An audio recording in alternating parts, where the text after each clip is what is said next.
매일의 시사를 원컷으로 원컷 시사. 공매도가 5년 만에 전면 재개됩니다. 다음 달 31일부터 전 종목에서 공매도가 가능해지는데요. 과연 이번 조치가 주식시장에 어떤 영향을 미칠까요? 공매도는 주식을 빌려 먼저 판 뒤 가격이 떨어지면 다시 사들이는 투자 방식입니다. 외국인과 기관 투자자들이 주로 활용하죠. 하지만 이번 조치로 주가 하락 압력이 커질 수 있다는 우려도 나옵니다.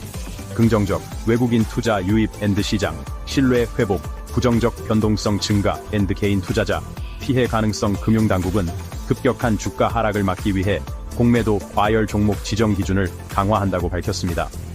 여러분은 공매도 전면 허용에 대해 어떻게 생각하시나요? 댓글로 의견을 남겨주세요. 윤석열 대통령이 직접 헌법재판소에서 최후 진술을 합니다. 헌정사상 최초로 현직 대통령이 직접 발언하는 중요한 순간, 과연 이번 발언이 판결에 어떤 영향을 미칠까요? 25일 오후 2시 헌법재판소에서 윤 대통령의 최후 진술이 진행됩니다. 서울구치소에 수감된 윤 대통령은 자필로 원고를 작성하며 직접 준비 중입니다. 이번 탄핵 심판에서 국회 측과 윤 대통령 측의 입장은 극명하게 갈립니다. 국회 비상계엄 사태는 헌법을 위반한 중대한 사안이다. 윤 대통령, 야당의 탄핵 시도가 국가 비상사태를 초래했다. 윤 대통령이 강경한 입장을 고수할까요? 아니면 국민통합 메시지를 낼까요? 일각에서는 임기 단축 개헌 가능성도 거론되지만 대통령 측은 이를 부인했습니다. 헌재 판결을 앞두고 윤 대통령이 남길 마지막 메시지, 여러분은 어떻게 예상하시나요? 댓글로 의견을 남겨주세요. 기업 우선을 강조했던 이재명 대표. 하지만 국회는 상법 개정을 강행했습니다. 기업들은 반발하고 있는데요. 이번 개정안 어떤 내용일까요? 첫째, 이사들의 충실 의무 대상이 회사에서 주주로 확대됩니다. 둘째, 모든 상장회사의 전자주주총회 도입이 의무화됩니다. 기업들은 경영권 위축과 소송 리스크를 우려하고 있습니다. 재계는 소송 남발로 기업 활동이 위축될 것이라며 강하게 반발하고 있고, 국민의힘은 반기업법이라며 여당이 표결을 거부한 상황.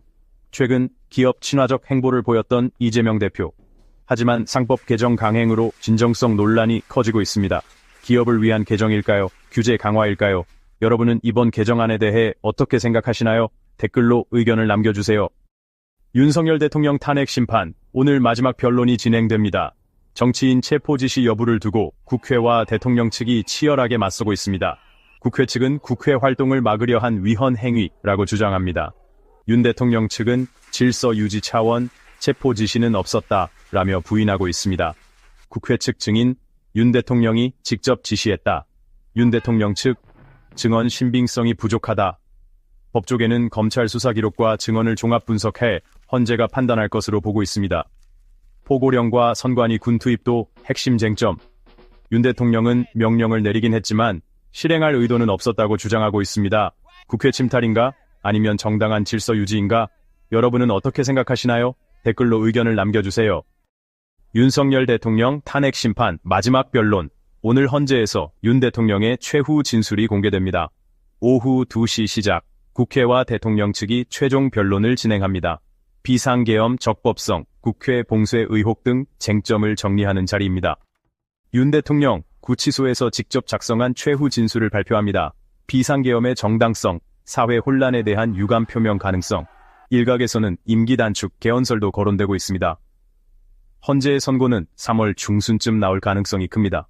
과연 탄핵이 인용될까요? 기각될까요? 윤 대통령의 최후 진술, 여러분은 어떻게 보시나요?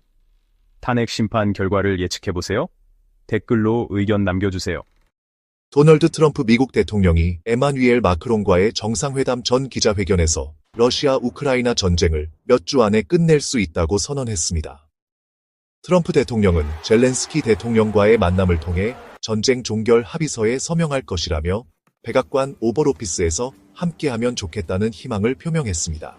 또한 그는 히토류를 비롯한 다양한 협상 요소가 진행 중이며 전쟁 종결이 제3차 세계대전으로 확대될 위험을 줄일 수 있는 첫걸음이라고 강조했습니다. 트럼프는 전체 거래의 첫 번째 요소는 전쟁을 끝내는 것이라며 러시아와의 경제개발 협력을 언급하기도 했습니다. 이번 발언이 국제 정세에 어떤 파장을 불러올지 여러분은 어떻게 생각하시나요? 댓글로 의견을 남겨주세요. 이재명 더불어민주당 대표의 선거법 위반 사건 2심 결심 공판이 내일 진행됩니다.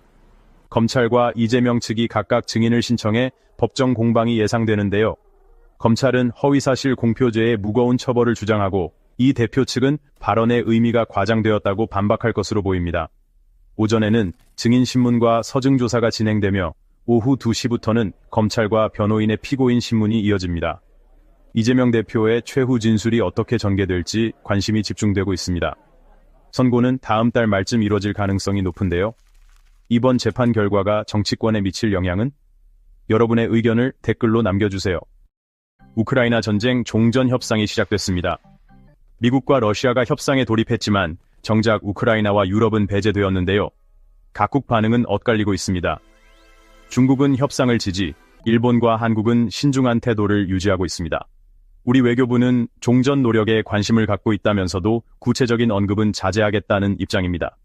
트럼프 대통령의 거래 중심 외교가 협상의 변수가 될 수도 있는데요. 앞으로 한국은 어떤 결정을 내릴까요? 여러분의 의견을 댓글로 남겨주세요. 안성 고속도로 공사장에서 교량이 붕괴되는 사고가 발생했습니다. 이 사고로 2명이 숨지고 7명이 부상을 입었습니다. 소방당국은 현재 추가 매몰자를 찾기 위해 구조 작업을 벌이고 있습니다. 사고는 교량 상판 연결 작업 중 발생한 것으로 보이며 시공사인 현대엔지니어링 측은 사고 원인 파악에 나섰습니다. 현재 소방청은 국가소방동원령을 발령하고 추가 수색을 진행 중인데요. 추가 구조가 시급한 상황입니다. 공사 현장 안전 문제가 다시 도마 위에 올랐습니다. 사고 원인과 책임은 어떻게 규명될까요? 추가 소식이 전해지는 대로 빠르게 알려드리겠습니다. 매일의 시사를 원컷으로 원컷 시사.